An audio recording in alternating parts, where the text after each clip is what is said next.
Well, this went in weird, unexpected directions that I'm not sure if everyone is going to vibe with. I mean, anytime you have a centralized goal, but the plot ends up taking detours from that goal, there's always going to be people complaining about filler or padding or a lack of direction, but I'm willing to see where this one goes because I'm having a good time so far, and I like the Beast Girls. Hello everybody, I am Phenom Sage, and welcome back to another Mushoku Tensei Jobless Reincarnation review. Today we will be talking about episode 13, Missed Connections. But before we even talk about Missed Connections, I had a few things about last week's episode that I wanted to say and that I wished I had talked about in retrospect. Some of them I had noticed when I watched the episode but didn't know how to articulate what I wanted to say, but then there were others that I either read from other people or were brought up to me, and I wanted to mention them here. And the first thing is obviously the Kishirika Demon Eyes. Now, I will say that I did know about the Ghislaine connection. I mean, it was one of the biggest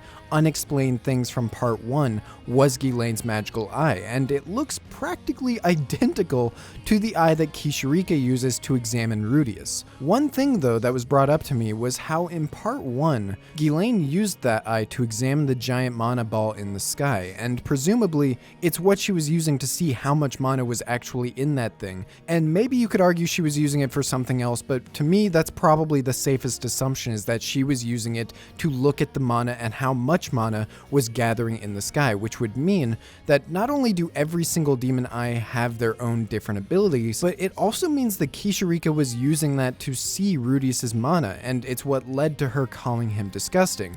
I still think that she gets some kind of idea that he isn't from this world, or at least, at the very least, that he's not normal, but we'll have to wait and see what she even meant by that. Kishirika herself, though, I do really want to reiterate that I love her design and I love her animation, and specifically I love the way it juxtaposes everything else in the world, which is a bit more grounded. I saw someone say that her animation was a bit too cartoony for the way this series has been presented so far, but that's actually why I loved it so much. And as a real life aside, there was an entire thread on Twitter from one of the animators on the show about how all of the animators were actually fighting over who could animate this sequence just because they knew how fun it would be and how fun of a character she is. So that's great. I love hearing those little inside stories, and I'm looking forward to seeing more of her. The last thing I just want to quickly mention is that yes, there has been the passing of 1 year ever since they got transported by that beam of light, and we'll get into that a bit more with this episode, but what I really liked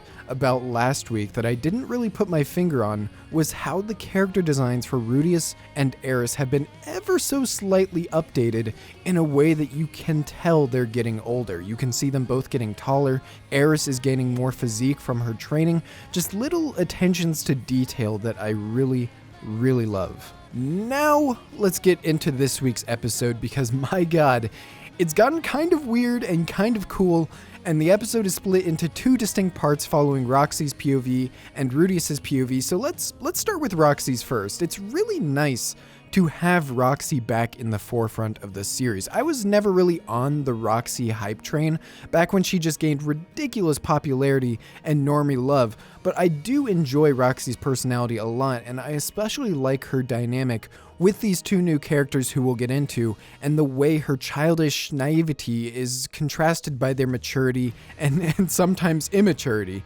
It's really fun. I like that we're seeing a lot of their perspective, and I have a feeling that this will be a regular thing as they search for Lilia and Aisha. Unfortunately, I was expecting all of the Looney Tunes nonsense last episode to be them kind of prolonging their meeting with Rudeus in this episode, but nope, they don't meet. All of that was just baiting us, and I can't lie, it does hurt. It's always really frustrating having people be within each other's grasps, but not quite enough. Let's talk about those new characters though, because there's not much to say at this point in time, but I am still interested in what role they will play in the future. You've got the elf, Ellie Nalise, and you've got the dwarf, Talhand, and as we know, these are two members of Paul's party, or at least they were, and you can kind of read their personalities immediately. And what I like about this, and what I like about their personalities, is that they've kind of played with the stereotypes that you would normally see for elves and dwarves. Elves are are usually this really stoic, wise, quiet race, and dwarves are the greedy,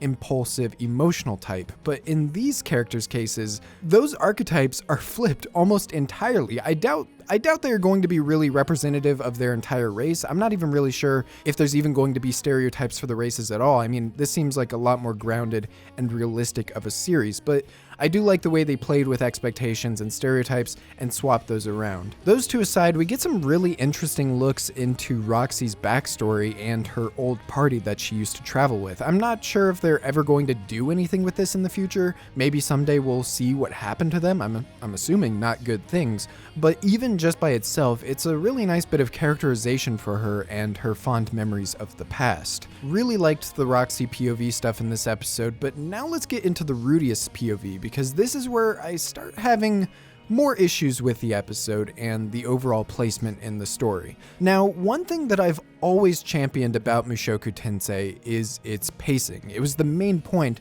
that I made in my latest Mushoku Tensei Part 1 review, link in the description.